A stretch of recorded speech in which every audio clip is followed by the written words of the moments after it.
Saludos cordiales. En esta oportunidad les voy a dar a través de este video un resumen de lo que corresponde a los primeros contenidos de la unidad 1, Administración de Personal.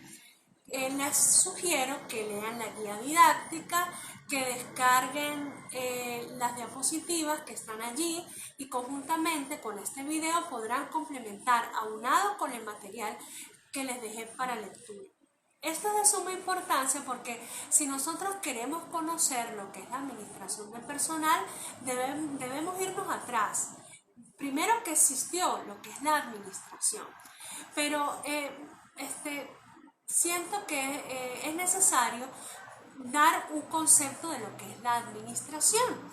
La administración, según Mush y Galindo, unos autores que lo sugiero dentro de las referencias, ellos dicen que es un proceso cuyo objetivo es la coordinación eficiente y eficaz de los recursos con los que cuenta una organización social. Una organización social en este caso es la unidad de producción, una organización agrícola, de modo tal que pueda cumplir con los objetivos con la máxima productividad. Y es allí donde luego empieza a jugar lo que es la administración del personal, porque administración en sentido general, yo administro los bienes, administro los recursos financieros y administro el talento humano, ¿sí? Pero esta definición es una en sentido general. En ese mismo orden, pues, vale la pena ver cómo ha evolucionado el concepto de administración a lo largo de la historia desde la época primitiva, cuando el hombre apareció en la tierra y él tenía que buscar sus recursos, ¿verdad? Para poder subsistir a través de la caza, de la pesca, de la recolección. Ese hombre, jefe de familia, era el líder, ¿sí? El supervisor, el gerente, el que administraba, el que tomaba las decisiones. Y allí surge, digamos que en un primer momento, la división del trabajo por edad y por sexo.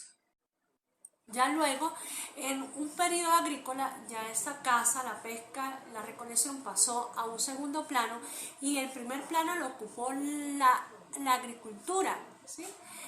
Como el primer elemento de subsistencia, el primer elemento económico.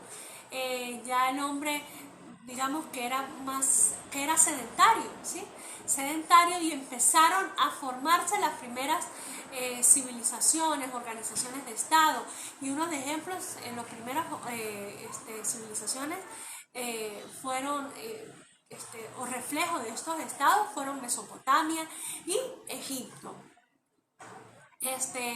Otro de los elementos característicos de esta época fue el pago de tributos de estas civilizaciones.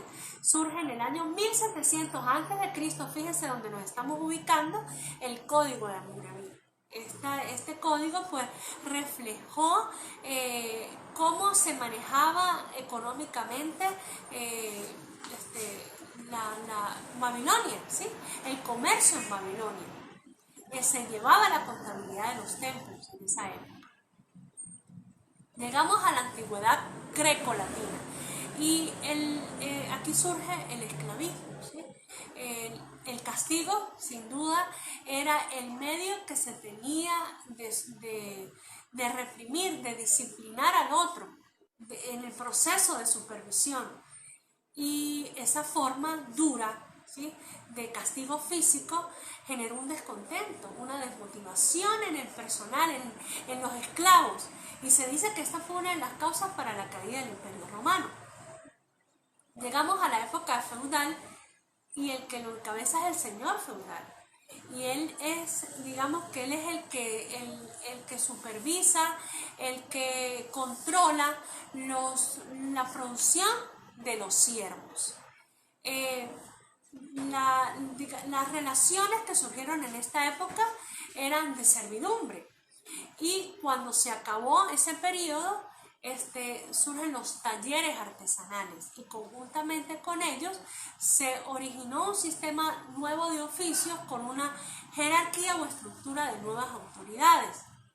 En este periodo, en esta época, también surgen los famosos digamos, que le dan origen a los sindicatos, que buscaban regular la remuneración de los trabajadores y el tiempo que ellos le dedicaban a su labor. En la revolución industrial ya surgen inventos como las máquinas de vapor que tuvieron incidencia en la industrialización. De aquí desaparecieron los talleres artesanales y por eso se centraliza la producción.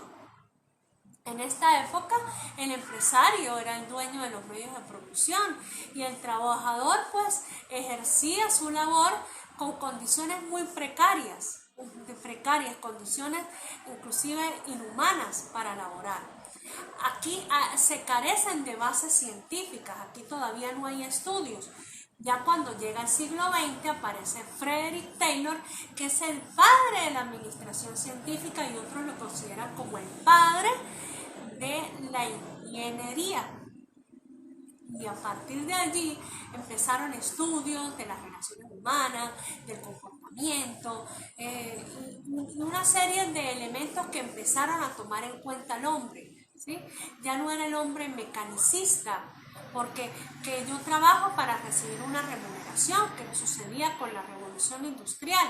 De aquí ya se tiene que ver al hombre como ser humano que siente, que padece, que quiere que lo motive. Ahora bien, llegamos a la administración de personal, ¿sí? Y ustedes dirán, bueno, pudiese ser una rama de la administración porque se va a administrar es el talento humano, se va a gerenciar, no la parte financiera, que sin duda, si yo lo administro bien, va a repercutir en los elementos financieros de la organización. Y para ello, pues también tenemos que ver, digamos, cómo fue evolucionando. Y podemos nombrar algunos elementos que se dieron en el tiempo, como en la antigüedad. En la construcción de las pirámides de Egipto, allí podemos ver incipientemente algunos procesos de selección, de capacitación y de motivación. ¿Por qué? Porque se seleccionaba al hombre más robusto para pues, el traslado de las piedras. Pero no se sabía que había o que se estaba dando un proceso de selección. También se dieron procesos de capacitación para la perforación, formación, se les enseñaba cómo perforar el granito. Y en la motivación, todo estaba en función de los elementos religiosos. Llegamos a la revolución industrial a mediados del siglo XVIII y sin duda aquí, pues como lo dije anteriormente, habían elementos que en las condiciones laborales no eran las más idóneas, las más adecuadas. Eran, digamos, un hacinamiento del trabajador, no habían horas acordes a un descanso, a una buena remuneración. Y a finales del siglo XIX surgen los departamentos de bienestar, que fueron como el antecedente o el origen posterior de los departamentos de personal que surgieron en el siglo XX a través de Frederick Taylor. ¿Qué les puedo comentar aquí? Fíjense que a lo largo de la administración también está inmerso el origen de la administración de personal y fue surgiendo, agregándole estudios del comportamiento, de las necesidades humanas, de la motivación, entre otros elementos de que tenemos que tener o ver al hombre como un sistema holístico que tiene factores externos e internos que lo motivan y que inciden en él.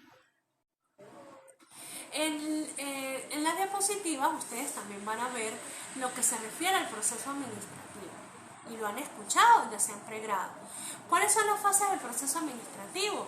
Y muchos autores dicen que son 7, pero Bosch y Galindo, que son autores que me gustan, lo hablan de 4 fases. No es que se den tajantemente, pero de manera didáctica son los más recomendables. Tenemos la planeación, la organización, la dirección y el control. Nosotros planificamos, organizamos, dirigimos y controlamos todas las fases o todas las áreas de administrar un personal. Tenemos que planificar qué es lo que nosotros realmente, cómo vamos a hacer las cosas, ¿sí? Es una fase mecánica, lo escribimos, lo puntualizamos.